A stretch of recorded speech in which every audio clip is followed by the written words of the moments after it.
ഈശോയിൽ പ്രിയപ്പെട്ടവരെ, മത്തായിയുടെ സുവിശേഷം 1-ാം അധ്യായം 18 മുതൽ 25 വരെയുള്ള തിരുവചനങ്ങളാണ് ക്രിസ്മസിന് മുമ്പുള്ള ഈ ഞായറാഴ്ച നമ്മൾ ധ്യാനത്തിന് വിഷയമാക്കുക. ഈശോയുടെ ജനനമാണ് പ്രത്യേകമായിട്ട് നമ്മളിവിടെ കാണുക. ഈശോയുടെ കന്യകാ ജനനത്തെക്കുറിച്ച് ആദിമ ക്രൈസ്തവർ അവരുടെ ഇടയിൽ വലിയ ബോധ്യങ്ങളുണ്ടായിരുന്നു. എന്നാൽ യഹൂദന്മാർ ചിലരെങ്കിലും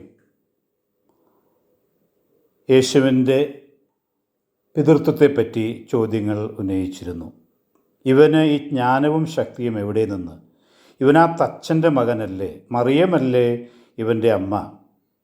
എന്നിങ്ങനെയുള്ള ചോദ്യങ്ങളൊക്കെ നമ്മൾ കാണുന്നുണ്ട്. മത്തായിയുടെ സുവിശേഷത്തിൽ 13-ാം അധ്യായത്തിൽ 54-55 വാക്യങ്ങളിലൊക്കെ നമ്മൾ കാണുന്നുണ്ട്. അപ്പോൾ വ്യക്തമായിട്ട് യൗസേ പിതാവിൻ്റെയും മറിയത്തിൻ്റെയും ദൈവിക പദ്ധതിയിലെ സ്ഥാനം എന്താണെന്ന് വ്യക്തമാക്കുകയാണ് മത്തായി സുവിശേഷകൻ.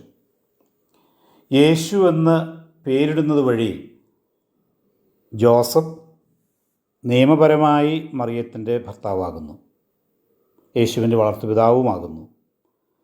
ദൈവദൂതൻ ജോസഫിനെ ദാവീദിൻ്റെ പുത്രനായ ജോസഫ് എന്നാണ് അഭിസംബോധന ചെയ്യുന്നത്. പൂർണ്ണമായ അർത്ഥത്തിൽ ദാവീദിൻ്റെ പുത്രൻ യേശുവാണ്. യൗസേ പിതാവിൻ്റെ ആ പൂർണ്ണമായ ദൈവേഷ്ടത്തിനുള്ള വിട്ടുകൊടുക്കലാണ് നമ്മൾ ഒന്നാമത് നമ്മുടെ ധ്യാന വിഷയമാക്കുക. മറിയം ഇതാ കർത്താവിന് ദാസി എന്ന് പറഞ്ഞതുപോലെ, ഫിയാത്ത് നൽകിയതുപോലെ യൗസേ പിതാവും ഇതാ ദൈവത്തിൻ്റെ ഇഷ്ടം പൂർണ്ണമായിട്ട് സ്വീകരിച്ചു.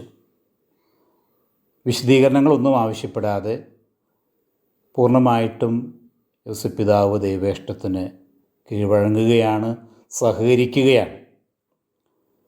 രക്ഷ ഈ ലോകത്തിന് നൽകുവാൻ മറിയത്തെപ്പോലെ തന്നെ സഹകരിച്ച യൗസേ പിതാവിനെ വിശുദ്ധ ജോൺ പോൾ രണ്ടാമൻ പാപ്പ രക്ഷയുടെ ശുശ്രൂഷകൻ, മിനിസ്റ്റർ ഓഫ് സാൽവേഷൻ എന്നാണ് വിളിക്കുന്നത്. ജീവിതത്തിൽ നീതിബോധം പൂർണ്ണമായിട്ടും നിറഞ്ഞു നിന്നിരുന്ന യൗസേ പിതാവ് ഒരു കാരണവശാലും മറിയത്തെ വേദനിപ്പിക്കരുത്, അപമാനിക്കരുത് എന്നുള്ള ബോധ്യത്തിലാണ് മുന്നോട്ട് പോകുന്നത്. പക്ഷേ യൗസേ പിതാവിൻ്റെ ദുഃഖം, യൗസേ പിതാവിൻ്റെ തെറ്റിദ്ധാരണ ഇതാ മാറ്റാൻ ദൈവം തന്നെ ഇടപെടുകയാണ്. എല്ലാം മനസ്സിലാക്കാൻ സാധിക്കാത്തപ്പോഴും വെല്ലുവിളികൾ മാത്രം ചുറ്റിലും ഉയരുമ്പോഴും ഇതാ യൗസേ പിതാവ് നമുക്ക് മാതൃകയായിട്ട് നിൽക്കുകയാണ്. പരിശുദ്ധ അമ്മ ജീവിതത്തിലുടനീളം കഥനങ്ങളിലൂടെ, സഹനങ്ങളിലൂടെ കടന്നുപോയവളാണ്. മംഗളവാർത്ത അവളെ സംബന്ധിച്ചിടത്തോളം ഈ ദുഃഖ വാർത്തകളുടെ ഒരു ആരംഭം മാത്രമായിരുന്നു. വീട്ടുകാരും നാട്ടുകാരും ഒക്കെ തെറ്റിദ്ധരിക്കുന്നു.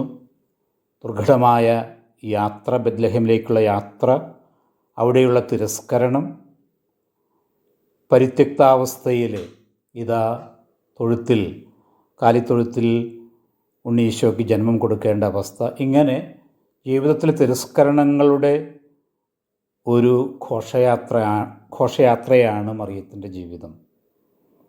അവിടെ വലിയ ആഘോഷമോ വലിയ ആരവമോ ഒന്നുമില്ല.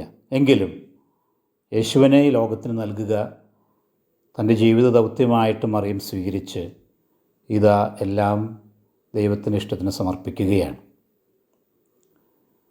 ദൈവം നമ്മോടുകൂടെ എന്നർത്ഥമുള്ള ഇമ്മാനുവേൽ എന്ന് രക്ഷകൻ വിളിക്കപ്പെടും എന്നാണ് പ്രവാചകൻ്റെ അരുളപ്പാട്. ഇമ്മാനുവേൽ, ദൈവം നമ്മോടുകൂടെയുണ്ട്.